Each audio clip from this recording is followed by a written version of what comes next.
تو نبی کریم رؤوف الرحیم صلی اللہ علیہ وسلم کا سفر معراج سے پہلے شق صدر ہوا۔ یاد رکھیں یہ واقعہ ہے کہ شق صدر حضور علیہ السلام کا 4 مرتبہ سینہ مبارک کو چاک کر کے اس میں اللہ رب العزت نے اپنے فرشتوں کے ذریعے نور، حکمت اور نورانیت کے جوہر بھرے قلب مبارک، اسی لیے پتا چلا ہے حضور علیہ السلام کی قلب مبارک کی قسم کھائی بابو مجھے تمہارے دل کی قسم۔ تو نور و ایمان اور حکمت بھری قلب محمد صلی اللہ علیہ وسلم نے، اور پھر اسی طرح حضرت جبرائیل علیہ السلام نے آپ کا قلب مبارک سینہ مبارک میں رکھ کر اوپر سے سی دیا اور بالکل وہ ویسا ہی ہو گیا۔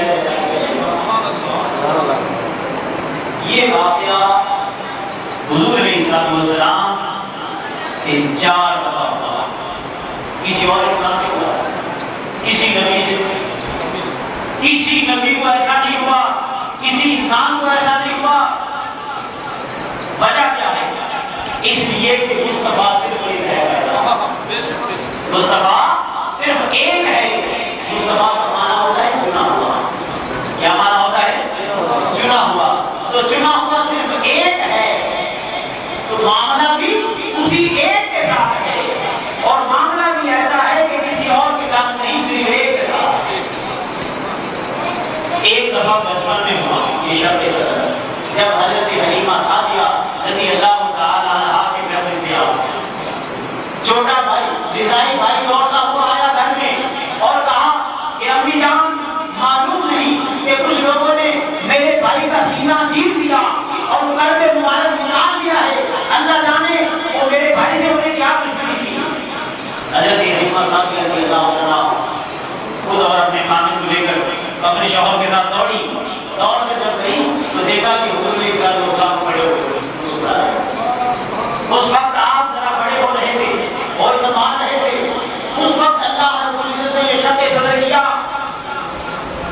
تاکہ توجہ اللہ کی طرف۔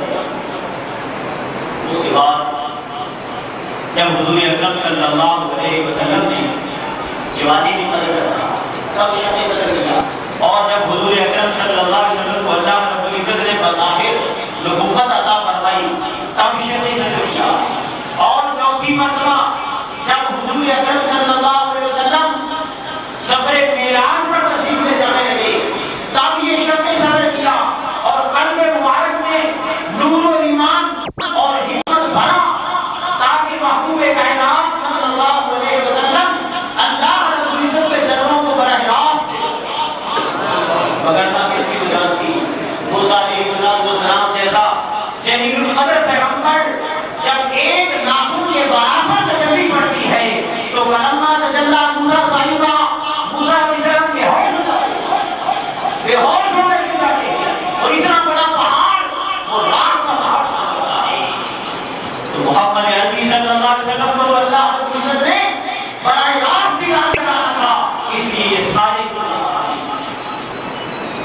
حضور اکرم صلی اللہ علیہ وسلم کی ذات اقدس اور 27ویں رجب شریف کی رات کو حضرت ام ہانی رضی اللہ تعالیٰ عنہ کے گھر سے، اور ایک روایت کے مطابق حتیم کعبہ میں سو رہے تھے، وہاں سے آپ چلے کئی ہزار فرشتوں کی تعداد کے ساتھ اور براق کے اوپر سوار ہو کر مسجد اقصیٰ کی طرف آئے۔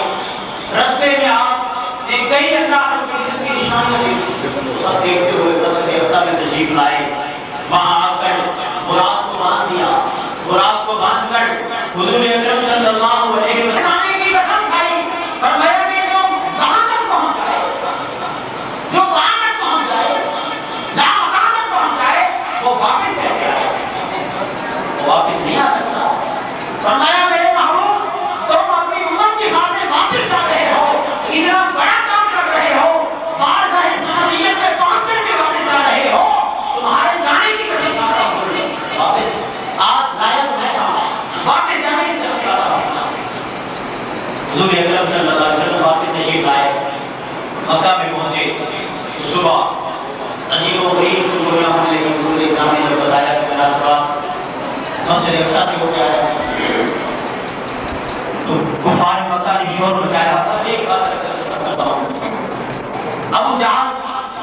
شیوا ہو گیا، ہمارے شور بجایا اور کہا کہ یہ کیسے ہو سکتا ہے جی، ہم اونٹوں کو مار مار کے بھگا بھگا کے گڑا گڑا کے بمشکل مہینے میں پہنچتے ہیں یا سوا مہینوں میں پہنچتے ہیں، اور 2 مہینے لگ جاتے ہیں ہمارے آنے جانے میں بنی اسرائیل تک، اور تم کہتے ہو کہ میں راتوں رات گیا اور آیا۔ حضور علیہ السلام نے فرمایا کہ میں نے تمہارے قافلے رستے میں تمہارے قافلے آ رہے تھے، تمہارے گناہ قافلے والوں کا ایک اونٹ گم ہو گیا تھا اور وہ اپنے اونٹ کو تلاش کرنے کے لیے نکلے ہوئے تھے، ان کے اونٹوں کے گزارے کے بعد پیالے میں پانی پڑا ہوا تھا، میں نے وہ پی لیا، اور اس قافلے کا سب سے اگلا اونٹ بھلا رنگ کا ہے، سب سے اگلے اونٹ پر اتنی گولیاں لگی ہوئی ہیں، یہ ساری نشانیاں حضور کے سامنے بتائی۔ پھر کوئی اور بولا، اس نے کہا جی ہمارا بھی قافلہ گیا ہوا تھا، وہ کہاں ہے؟ حضور کے سامنے بتایا کون سی وہاں گیا۔ ایک اور بولا کہا کہ ہمارا بھی قافلہ گیا ہوا تھا، وہ کہاں ہے؟ آپ نے فرمایا وہ بھی مجھے رستے میں کہاں گیا۔ سب نے نشانیاں پوچھنی شروع کر دی۔ کہا حضور کو کب تک آ جائے؟ فرمایا ایک کل کو ہم جائے گا، ایک پرسوں کو ہم جائے گا، اس دن آپ نے سب کے دن تاریخ بتا دی کہ فلاں فلاں دن اور فلاں فلاں تاریخ کو ہوگا۔ ابو جہل خوش ہوا، کہنے لگا اب مزہ آئے گا، اب محمد مصطفیٰ صلی اللہ علیہ وسلم کو جھٹلانے میں مزہ آئے گا۔ جب اس نے شور بتایا کہ یہ کیسے ہو سکتا ہے، قافلہ کسی وجہ سے رک بھی سکتا ہے، اسے کسی وجہ سے کوئی رکاوٹ بھی نہیں، آگے پیچھے بھی ہو سکتے ہیں، ایک دن بھی آگے پیچھے ہو گیا تو ہم شور بچا دیں گے کہ معاذ اللہ مسلمانوں کے نبی نے جھوٹ بولا۔ لیکن حضور علیہ السلام نے جیسے فرمایا تھا، پہلا قافلہ اسی طرح اسی وقت پہنچ گیا، دوسرا قافلہ بھی اسی طرح وقت پہ پہنچ گیا۔ ابو جہل سر پیٹنے لگا، کہنے لگا یہ تو الٹا ہمارے لیے مسئلہ بن گیا کہ اللہ کے محبوب علیہ السلام کی زبان مبارک سچی ہونے لگی، اور یہ تو ہمارے لوگ بھی ادھر چلے جائیں گے۔ کوئی ایسی تجویز، کوئی ایسی سوچ سوچو کہ حضور اکرم صلی اللہ علیہ وسلم کو معاذ اللہ جھٹلایا جا سکے۔ حضور علیہ السلام نے ایک قافلے کے بارے میں فرمایا تھا کہ وہ قافلہ فلاں دن عصر کے وقت یہاں پہنچا ہے۔